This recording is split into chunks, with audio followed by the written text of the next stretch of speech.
What's going on, guys? Welcome back to another video. In this video today, I'm going to break down the most common question that I get. Alex, what is my home worth? What would it sell for now? What should I list it for? I'm going to break all those variables down so you have a better understanding after this video, and it's coming up right after this.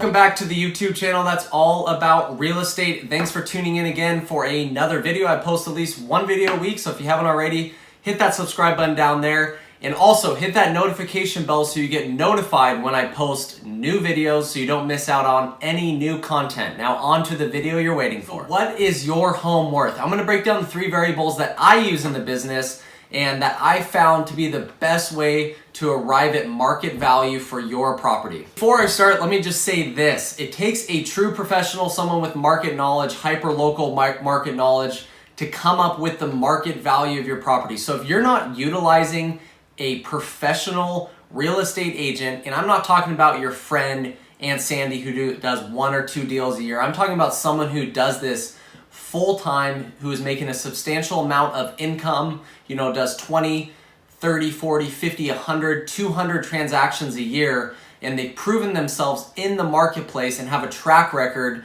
of obviously selling houses at their maximum value. To learn from that, well, go find yourself a good real estate agent, okay? When we're talking about the biggest asset in most people's lives, just a 1% decrease in purchase price on a $500,000 house is $5,000. Imagine just laying $5,000 of $100 bills out on your table. Well, that's what you would lose with a 1% reduction in purchase price. So go find yourself a good real estate agent. Okay, so number one, the best way to kind of get a feel for what the market is doing is called a CMA, comparative market analysis. Basically, we're just going to look at comparables in the market right now. So we're going to look at active properties that are similar to yours, right? Same bedroom, same bathroom, square footage, lot size, same type of finishes. What are those properties being listed for right now? Are they selling fast, 5, 6, 7 days? Or have they been on the market for 30, 40 days, which would mean that they're probably overpriced? So that's the first thing we look at. The second thing is pending sales. So sales that are under contract. Similar properties, once again, bedroom, bathroom. And then the last thing is sold properties. This is the reality. This is what buyers were willing to pay in this marketplace right now for a property similar to yours. So you really need to dissect those properties that you see online. What did they sell for? $540,000, $550,000. Well, did they have a pool in the backyard and you don't have a pool? Did they have stainless steel appliances and your kitchen is from the 1960s? You get the point. So you really need to dissect those properties and come up with the pros and cons to arrive at that final market value where you think would be a good price to position yourself in the marketplace. Now, the second variable to this equation is perceived value over actual value. Now, a lot of people don't think about this, but it's really, really important. I've had clients in the past that, they are very emotionally attached to their property. They live there for 20, 30 years. They raised all their kids, and they think their property is, the holy grail, right? It's worth $10 million. So let me explain this. So the perceived value is from the eyes of the seller. Maybe they went to Home Depot and they bought some stuff. They remodeled their kitchen themselves. Maybe they put a gold toilet in their bathroom, a $10,000 gold toilet, and the perceived value is that is, well, I can sell my house now for $10,000 and more. Well, no, you can't, because that's not always how it works, right? You don't always get a return, 100% return on your investment for remodels you do in your house. You have to be very selective with certain remodels that you do when you're gonna list your house. Having a high perceived value of your property can be very, very dangerous as a seller.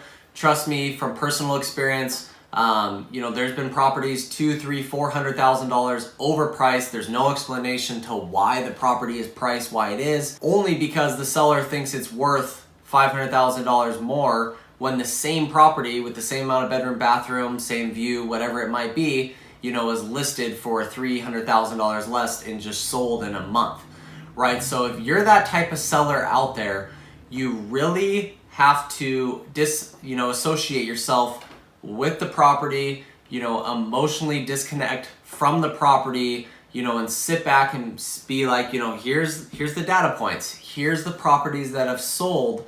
What is my property really worth to a buyer? This leads me to my last one. A property is only worth, let me say it again, the property is only worth what a buyer is willing to pay, right? I can say it again and again. Without a buyer, no properties would ever sell in the history of real estate. So if you're listed for $550 and the buyer doesn't think that that property is worth $550 because everyone has their own opinion, everyone is only going to pay the amount that they want to pay. Maybe they offer $530 and it sells for $530. Well, that just set the market value for that property. And how was that set? It was set based off what the buyer was willing to pay for the property. So this one is really important to remember. The property is only worth what a buyer is willing to pay for it. Add one more tip onto here that you guys should think about, when you're trying to arrive at that market value, and that is the market conditions of where you're trying to sell your real estate. This has 3 different variables as well. The supply in the market, is supply really low, right? Is it a seller's market? Is supply really high? Is there an oversupply? Is it a buyer's market? What is the demand right now? Is there a lot of transactions happening? A lot of houses going under contract? How long are houses sitting on the market? These are all analytics that, if you use a good real estate agent, they'll know in their marketplace. And then lastly is mortgage interest rates, the borrowing power for buyers. Are they really high? Are they 6%? Are they 4%? This is stuff you need to know because it's going to affect the type of buyer that you're going after once you list your property. And keep this in mind. A lot of people don't even know this, but a 1% increase in mortgage interest rate is going to decrease the buyer's borrowing power by about 10% off of that purchase price. So if you're listing your house when it's 3.5% and you take it off and you relist your house at 4.5%, that buyer that was on the edge that could afford your house at 3.5% might not be able to afford your house now at 4.5% for a 30-year fixed mortgage. So that's something to keep in mind as well. If you just want like a rough idea of what your house is worth, I have a great new program. Let me turn you onto my computer right now and let me show you what it is. Donald Scott has partnered with Buyside, and what this software is that, with your famous Zillow's estimate, with which this generates as well, this actually shows you the buyer demand for a property, which is very, very unique. So let me just type in a random address here. We'll go a Portland address. What you'll see when you pull up this report, first off, this is probably the best home evaluation system that I've seen. People always use Zillow's estimate, Redfin's estimate, whatever, but this goes really into depth, and at the very end, there's something that's really, really useful for you. So first off, it's going to tell you the dimensions from the county records, estimated home value. It's going to give you 3 of them from Zillow, Home Valuation, and E-Appraisal. And you can see all these numbers. It gives you a range and then a median, 368, 352, 374. So it's all within the same type of range. It looks like it's all within kind of the mid 300s. So it kind of gives you a rough estimate of what your house might be worth. Keep in mind, this is not totally accurate. You have to have a real estate agent come out and look at your property.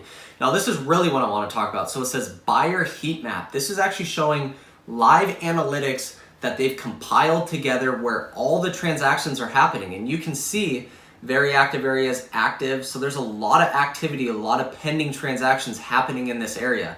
And then it even goes by price point, right? You can see the most amount of buyers are shopping in your price point, $300,000 to $500,000. And even it breaks it down into bedrooms. The most people, or 47% of people, are shopping for 3 bedrooms around your area. So as a seller, this information, no other Zillow's estimate is going to give you this information.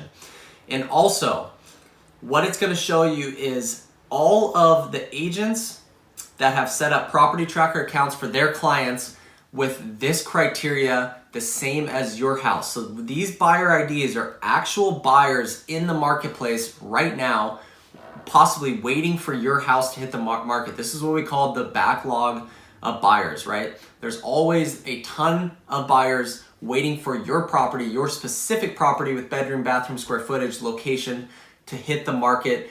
And what's super useful about this is you already know that there's buyers out there looking for a property just like yours. I mean, this information is really, really useful. If you're interested in getting a monthly update of your home's value, I'm telling you guys, this software is next level. It can be super, super useful as you as a home seller.